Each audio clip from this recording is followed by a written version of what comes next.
Revenir un petit peu au fameux monde de l'édition, qui est un petit peu nébuleux pour monsieur et madame tout le monde. En fait, nous, on voit un livre sur la tablette, on n'imagine pas toutes les étapes que cela peut nécessiter. Et en début d'émission, je vous disais que souvent, on a des préjugés vis-à-vis des éditeurs, parce qu'on pense, enfin, les auteurs ou d'autres personnes pensent qu'ils font beaucoup d'argent, mais vous m'avez dit que vous aviez à peu près 60% de remises qui sont faites aux distributeurs. Et sur le 40% qui reste, il faut encore payer les graphistes, tous les fournisseurs, les imprimeurs, la promotion et tout ça. Alors, comment fait-on pour tenir une maison d'édition? Et puis, qu'est-ce qu'un auteur devrait savoir, en fait, quand il a un projet de livre? Quand un auteur a un projet de livre, évidemment, il y en a qui ont assez de culot pour approcher un éditeur puis leur dire « j'ai un projet, est-ce que ça vous intéresse ?» C'est très rare que l'éditeur va dire oui. L'éditeur va dire « montrez-moi votre manuscrit ». Donc tout est à créer. L'auteur n'est absolument pas sûr qu'il va être publié. Je parle surtout des romanciers, je ne parle pas des livres sur commande. Et quand on lui donne des chiffres, évidemment, c'est comme monsieur tout le monde. S'il ne connaît pas, s'il est nouveau dans le milieu, il va s'imaginer qu'il va faire beaucoup d'argent, il va vendre énormément. Mais si un livre me coûte 5 $ et que le même livre se vend 20 $ en librairie, les gens vont avoir l'idée, bon, s'ils le savent, l'éditeur, ben, il fait beaucoup d'argent. Regarde, il vend à 20 $ un livre qui lui coûte 5 $. Justement, comme vous disiez, le livre se vend 20 $, mais il y a 60% qui va au distributeur, lequel donne 40% aux libraires, et nous on doit assumer tous les coûts de production, donc l'impression, le graphisme, la révision, la mise en page et le marketing, et en plus donner des droits d'auteur qui se situent généralement autour de 10% sur le prix de détail de 20 $.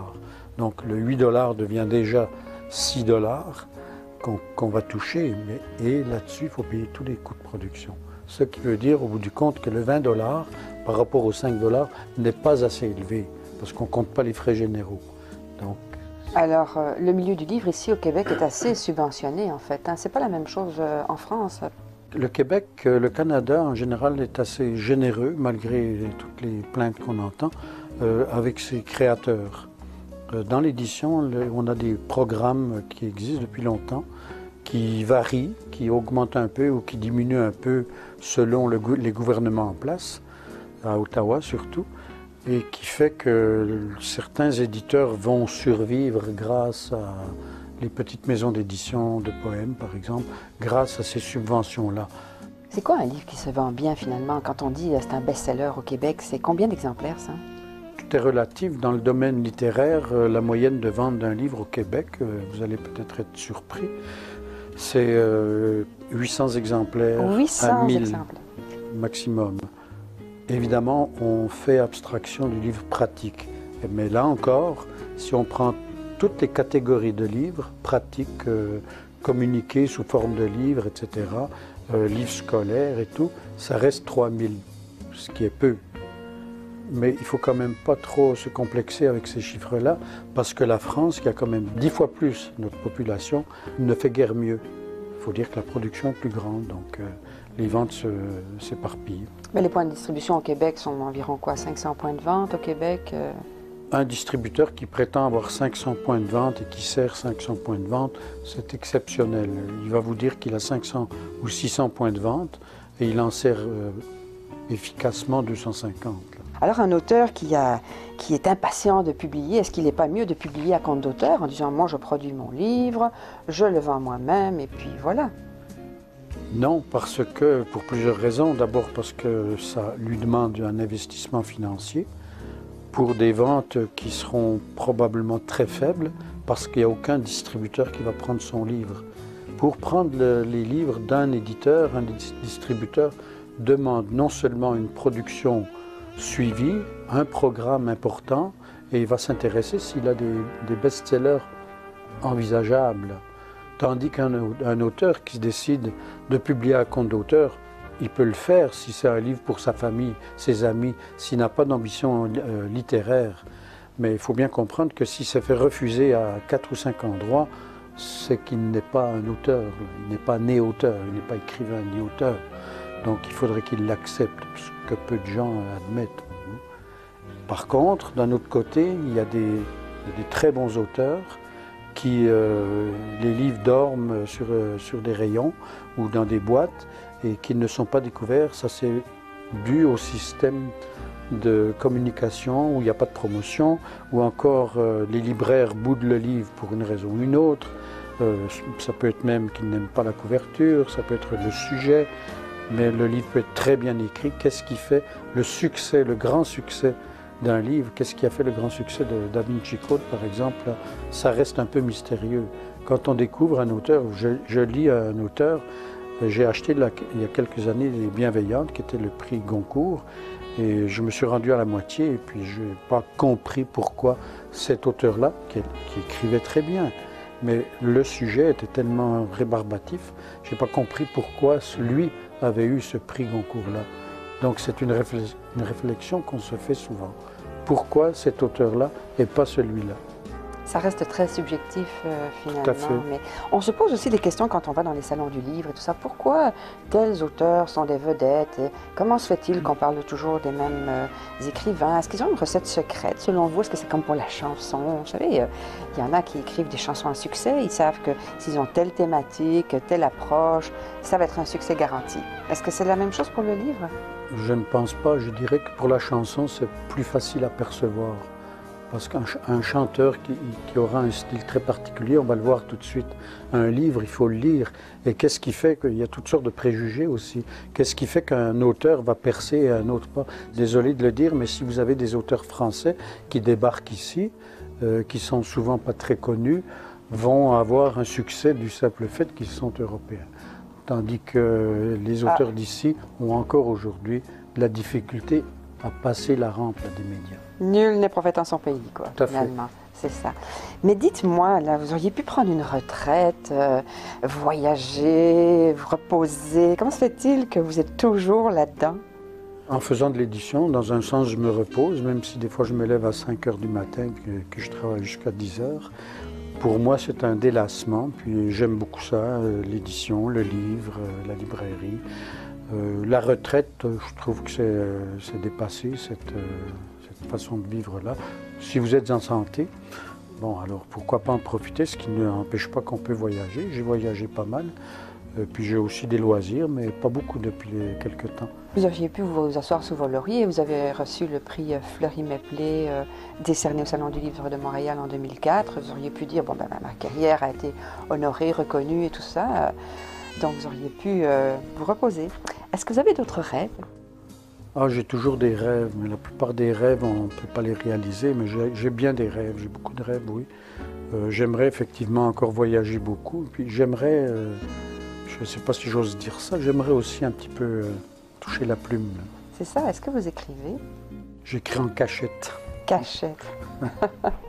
Moi, je vais vous souhaiter une longue vie en écriture et dans le livre et dans l'odeur des imprimés, tout ça que vous aimez particulièrement.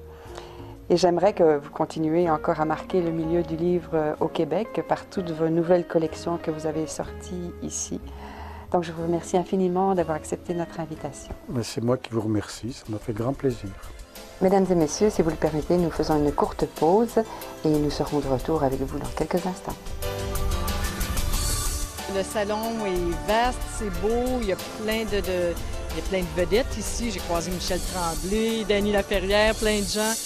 Cette émission a été rendue possible grâce à la collaboration du Gîte au Ruisseau Enchanté, situé au 105 chemin du Rancette à Mont-Tremblant, au téléphone 819-425-7265. À la recherche d'un endroit paisible pour prendre un temps de repos, le Gîte au Ruisseau Enchanté est l'endroit tout indiqué pour vivre un séjour inoubliable. 3 chambres confortables avec salle de bain privée et le petit déjeuner gastronomique vous convaincront de revenir. Le Gîte au Ruisseau Enchanté de Mont-Tremblant.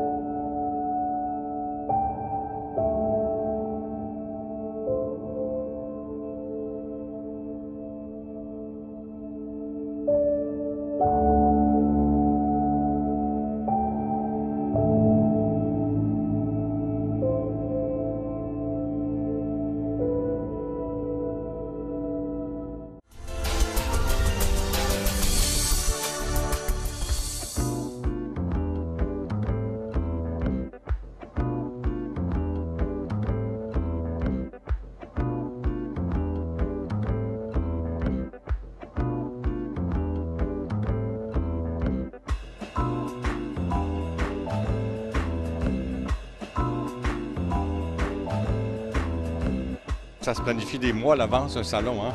Entre autres, il faut réserver du temps, il faut réserver de l'espace, il faut préparer des nouveautés. Il faut contacter des auteurs pour prévoir des séances de signature à des moments appropriés. Alors, c'est tout un déploiement. Aujourd'hui, par exemple, on a eu quelque chose comme une bonne douzaine de séances de signature de suite avec des auteurs différents. L'idée, c'est de mettre en contact les auteurs avec le public. Même s'il n'y a pas des grandes files d'attente pour un livre, mais l'auteur a toujours quelqu'un qui passe une fois pendant son heure de séance avec qui il peut converser. C'est parce que un livre, là, c'est dans la tête d'un auteur d'abord et avant tout. Ça prend une existence fantastique. Ça n'existe vraiment que quand il y a des lecteurs qui interagissent avec l'auteur, qui donne au fond son existence au livre. Alors, c'est comme ça qu'on se prépare. C'est d'abord une entreprise de communication, le Salon du livre. C'est tout ce qui est important. C'est sûr qu'il faut vendre aussi parce qu'on est des éditeurs et on investit dans la publication. Donc, il faut aussi faire nos frais. Mais il reste que c'est aussi une activité qui se situe dans l'ensemble de nos activités de promotion générale pour faire connaître nos titres. Et Dieu sait s'il y en a. Les gens viennent, ils sont un peu curieux. Des fois, ils ont entendu parler du livre, des fois non. Alors, il faut pouvoir leur expliquer en quelques minutes pour qu'ils puissent avoir une idée générale du livre en question.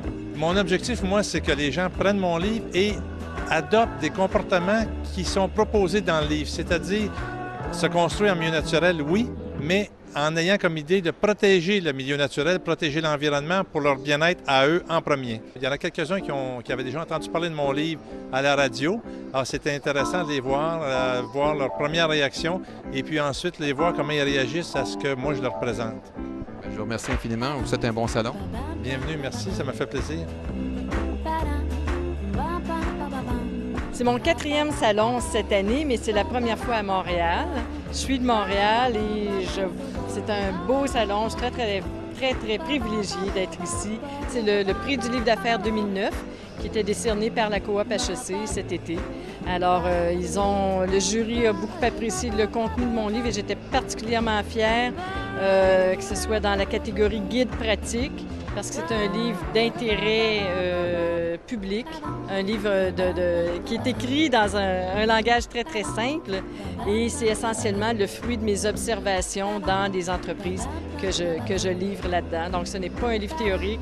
Il n'y a pas de bibliographie, ça reprend essentiellement le discours que je tiens en entreprise quand je conseille des patrons sur la façon d'aller chercher le meilleur de leurs employés en étant avant tout naturel et sympathique.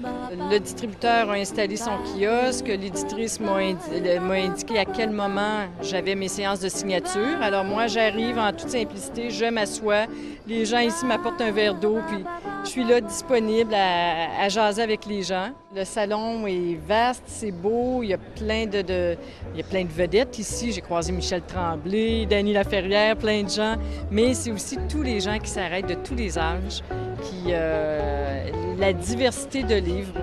C'est un environnement où les gens sont détendus, sont relax, puis je suis toujours étonnée de voir à quel point les gens sont friands de lecture.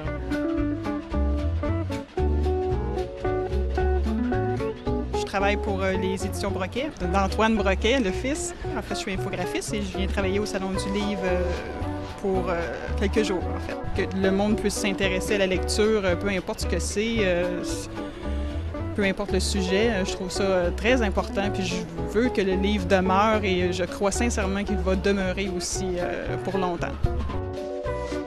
Le salon n'est pas encore tout à fait démarré. C'est toujours comme ça au début. Puis à partir du vendredi soir, 5 heures, en général, là, la foule arrive au salon et ça décolle comme ça jusqu'à dimanche soir. Le lundi, c'est davantage pour les groupes scolaires, là, mais pour le grand public, là, à partir de 5 heures le vendredi, là, ça commence à être vraiment difficile de circuler dans le salon, même s'il est super bien organisé, que toute la place qu'il faut pour circuler à l'aise et prendre son temps pour feuilleter les livres et rencontrer les auteurs.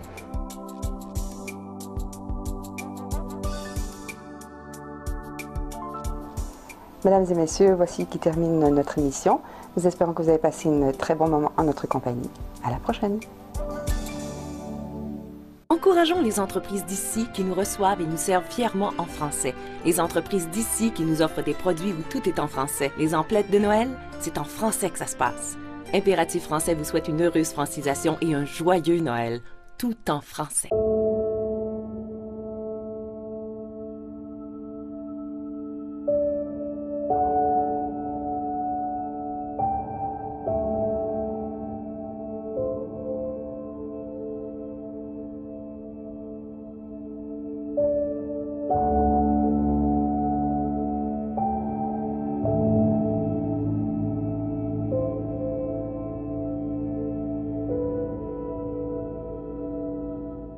Acheter en français, c'est bien sûr contribuer au développement de notre économie, mais c'est aussi se respecter et se faire respecter.